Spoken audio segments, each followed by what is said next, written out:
Many men come to my office, close the door, and in a low voice, ask me the question that is keeping them awake at night.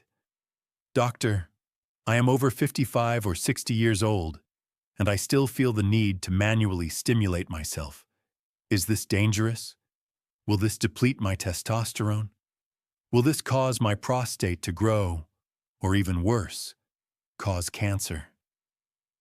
If you clicked on this video with these fears, or if you feel a silent guilt every time you seek this relief, I want you to stop and listen to me now. I am Dr. Richard Powell, a urologist. I am here to have a frank, man-to-man conversation. We will clear away religious myths and cultural shame. Our discussion will be purely based on the physiology of your aging body. There is an old, almost medieval idea that a man possesses a finite amount of vital energy. This idea suggests that every time you ejaculate, you are shortening your life or draining your masculinity. I am here to tell you that biology does not work quite like that. But, and this is a big but, a 60-year-old man's body does not respond to stimulation in the same way a 20-year-old's body does. If you continue to act like a young man, you could cause real harm. However, if you understand how to use this as a maintenance tool, it could be the secret to preserving your potency well into your 80s. Let's start by dismantling the biggest fear in this age group: prostate health. You have probably heard that excessive masturbation can irritate the prostate. Perhaps you have heard the opposite, that it prevents cancer. The medical truth, based on the most robust studies available, weighs heavily toward the benefit. This is true only if it is done correctly. Think of your prostate as a biological factory.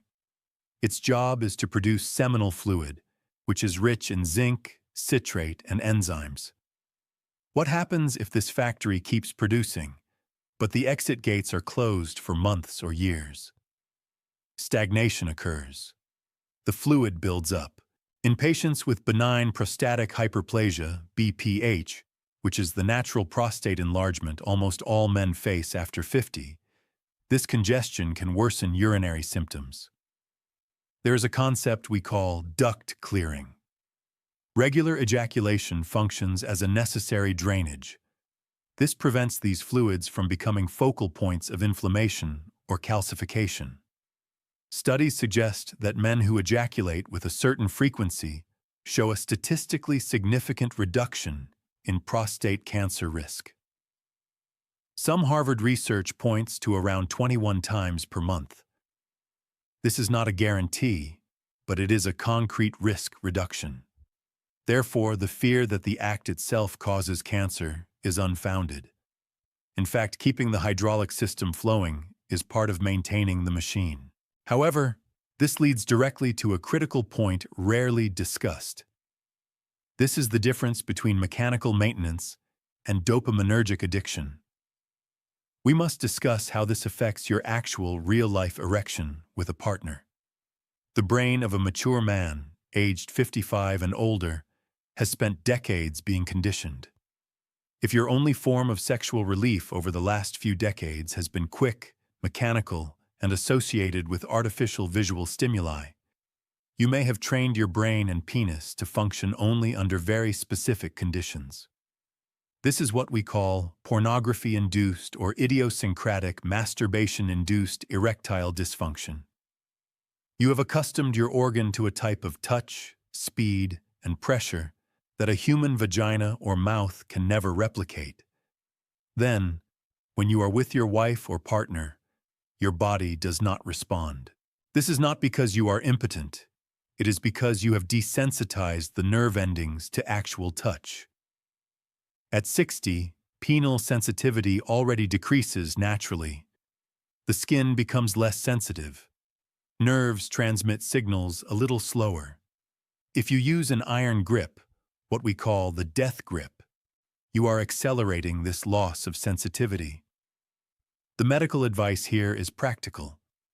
If you are going to stimulate yourself, you need to change your technique. Use abundant lubrication. Switch hands. Try to replicate the sensation of real intercourse. Do not make it a race to the finish line. Make it a sensitivity training session. This connects perfectly to the physical structure of the penis and the concept of use it or lose it. This is not just a popular saying, it is a histological fact. The penis is composed of cavernous bodies. These are spongy tissues made of smooth muscle and endothelium. This tissue needs oxygenation to remain elastic and capable of expanding and retaining blood. And guess when it gets oxygenated? Only during an erection. When the penis is flaccid, the oxygen level inside the tissue is low. During an erection, fresh arterial blood floods the area, nourishing the cells and preventing fibrosis. Fibrosis is essentially internal scarring. As we age, if we stop getting erections, the elastic tissue is replaced by rigid collagen. The penis literally shrinks and loses the ability to get hard. This is why many men notice they have lost size over the years. In this context, regular masturbation acts as physical therapy for the penis. It forces blood in, stretches the tissue, maintains the elasticity of the tunica albuginea, and ensures that the tent keeps functioning. If you do not have a partner, or if your sex life is stagnant, masturbation is not just allowed. It is recommended as a practice of tissue health to prevent penile atrophy. Now, we need to address the elephant in the room: testosterone. Many men our age are terrified that ejaculation will drain their testosterone. They read about semen retention on internet forums. They believe that if they save their semen, they will turn into supermen. Let us look at the endocrinology. Yes, immediately after orgasm, there is a hormonal fluctuation and an increase in prolactin. Prolactin is the satiety hormone, which causes that refractory period where you do not want sex. And the older you get, the longer this period lasts. At 20, it might have been 20 minutes. At 60, it can be 24 hours or more. This is normal. But the idea that ejaculation drops your baseline testosterone levels in the long term is a myth. On the contrary, frequent arousal and the use of the reproductive system signal to the body that this system is still needed. The body is efficient. It does not waste energy maintaining unused systems.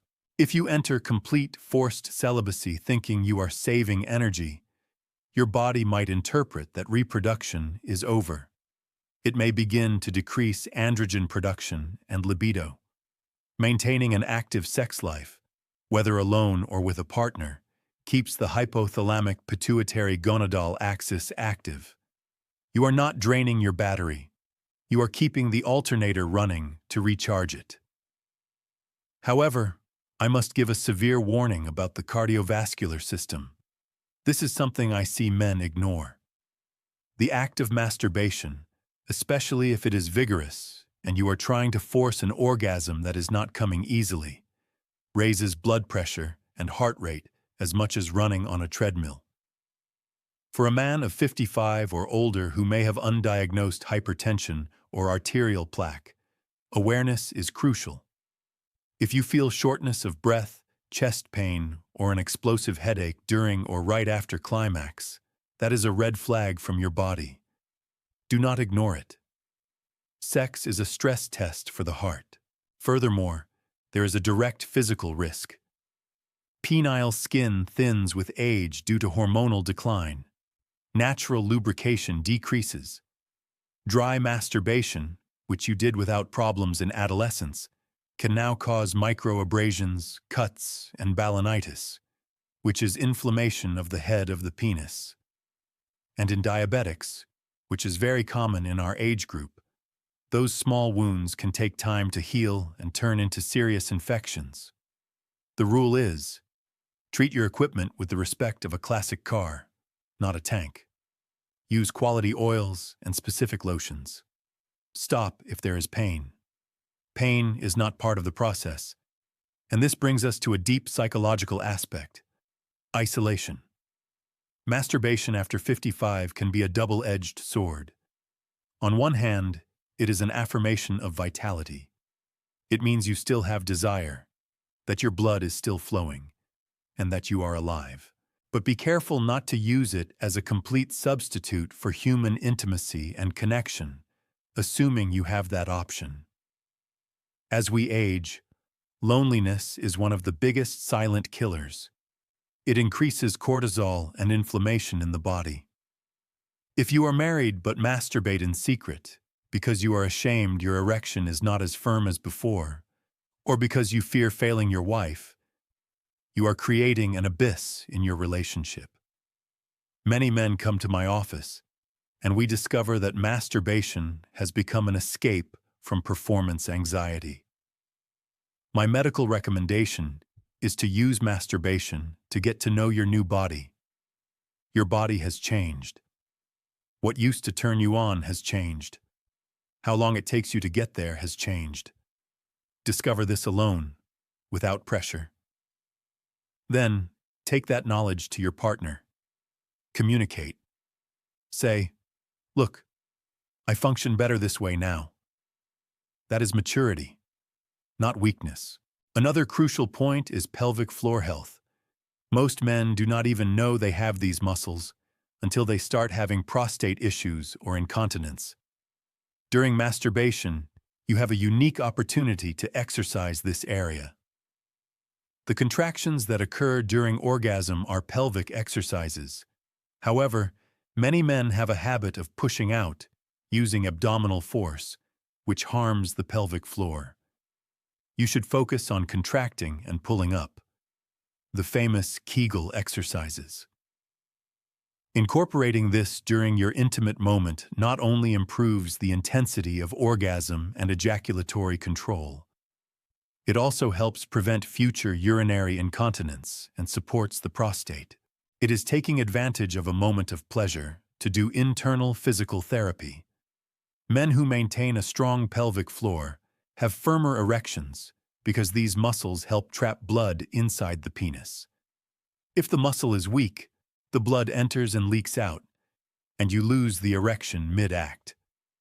Therefore, view masturbation not just as relief, but as targeted muscle training.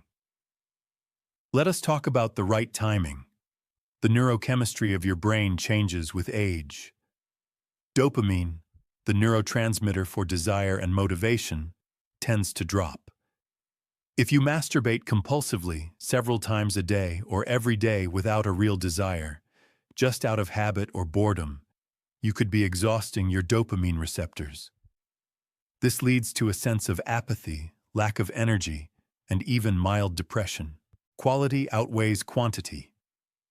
At this stage of life, the goal should not be numbers on a spreadsheet. If your libido allows and your body asks for it once a week, great. If it is 3 times, great. The problem is forcing a response that does not exist. Listen to your biological body, not your anxious mind. If you have not had a morning erection in months but can masturbate with intense visual stimulation, that tells us your hardware, the penis and blood vessels, works. But the software, hormones and neurochemistry, or the psychological connection, needs adjustment. This is a valuable diagnostic sign for us urologists. So what is the final verdict for the man over 55? Masturbation is your ally, not your enemy. It oxygenates tissues that would otherwise atrophy. It drains the prostate, reducing the risk of inflammation and infection. It relieves stress and aids sleep, releasing natural endorphins that combat the aches of aging. But it demands adaptation. You cannot use the same aggressive techniques of youth without paying a price in skin health and sensitivity. You should not use it as a crutch to avoid real intimacy or mask performance anxiety. And above all, you should not feel guilt. Guilt is a useless feeling that only generates stress. Stress is the greatest enemy of your erection. Accept your sexuality as a vital part of your health, just as important as your diet or your cardiovascular exercise. If you notice drastic changes in your curvature, pain upon ejaculation, blood in your semen, or a sudden loss of capacity, do not try to solve it alone by thinking it is just old age. Seek a urologist. We have seen everything and are here to ensure your quality of life is preserved. Your body is the only house you have to live in until the end of your days. Take care of the plumbing. Take care of the structure. Keep the flame alive.